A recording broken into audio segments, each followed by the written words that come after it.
In this video, I will teach you how to perform cast analysis.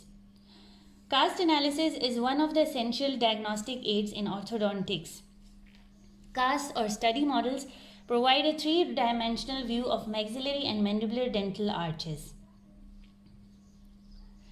Before we start with the analysis, we will note down the number of teeth present and absent. In case a tooth is absent, we will put a cross on that particular tooth. Cast analysis is done in two steps: cast apart analysis and cast in occlusion analysis. We will begin our analysis by doing cast apart analysis. In cast apart analysis, the first thing we will note down is the arch shape by holding the cast in occlusal view. Now observe the arch formed by the buccal and facial surfaces of teeth. Arch shape can be of three types. Square arch is when the central incisors are in line with the canines. Tapering arch is when the central incisors are at a greater distance forward than the canines. And ovoid arch is in between the two. This arch is ovoid.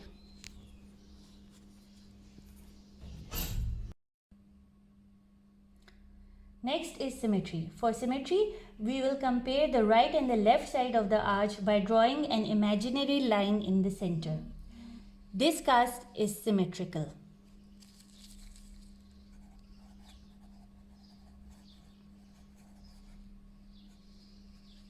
Then we will note down the level of frenum attachment. Frenum is a small fold of tissue that attaches to the center of the lip and between the central incisors. If this attachment is too close to the dentition, it will indicate high frenal attachment.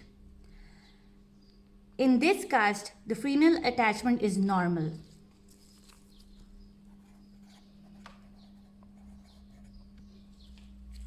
Then comes tori. Tori is a bony protuberance, usually seen in the palate and in mandible.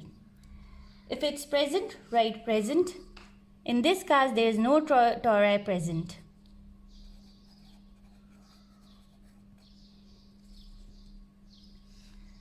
Next, we will notice supernumerary teeth. Supernumerary teeth are excessive number of teeth than normal and can be of four types based on their shapes: conical, tuberculate, supplemental, odontomes. In this case, there are no supernumerary teeth present.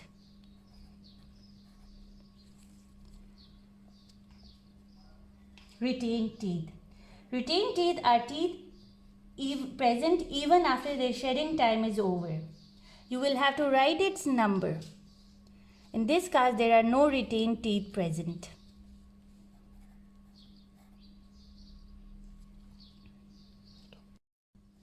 Next is procline teeth. If canines and incisor teeth are tilted outwards towards the lips, they will be called procline teeth.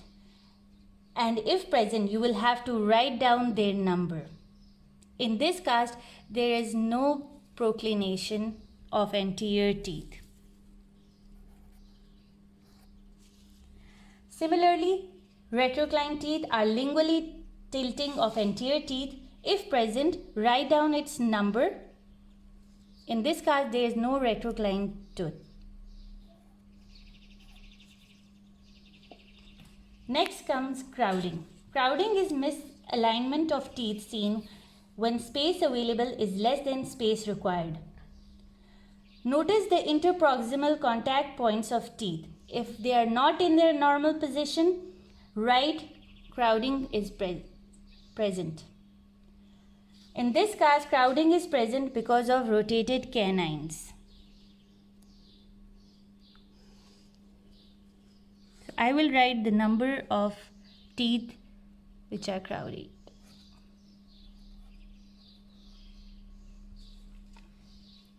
Diastema.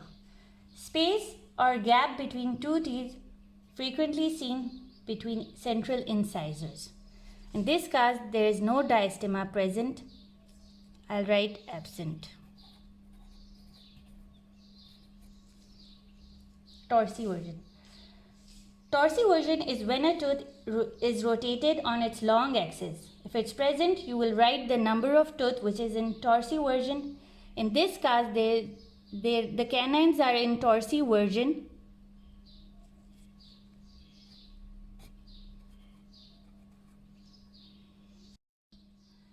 Labioversion. Labioversion is bodily movement of a tooth towards lips. If it's there, mention the tooth number. In this case, there is no tooth in labioversion.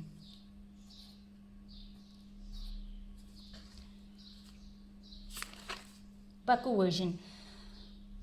Bodily movement of posterior teeth towards cheek. In this case, there is no tooth in buccoversion. Similarly, linguoversion is bodily movement of tooth towards tongue. You will have to write its number if present. Supraversion. Supraversion is over erupted tooth.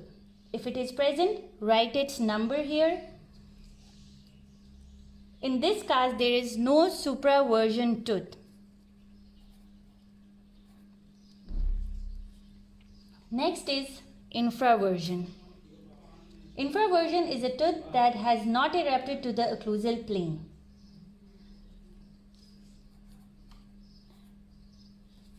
There is no tooth in infraversion in this cast.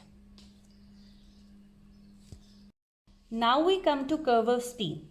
Curve of Spee is defined as the curvature of the mandibular occlusal plane, beginning at the premolar, following the buccal cusp tips of posterior teeth, continuing to the terminal molar.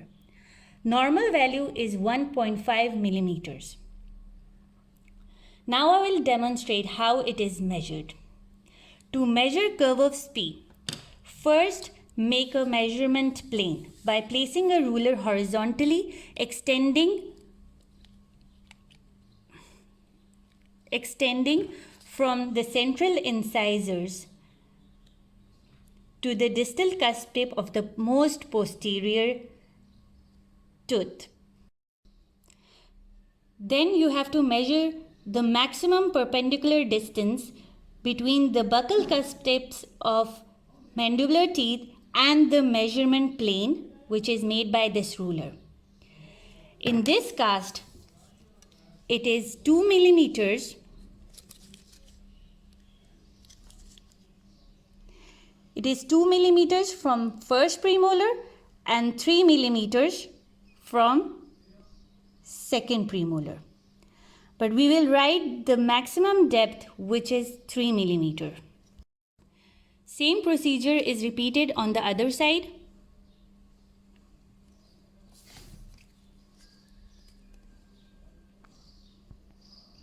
And write down the measurement.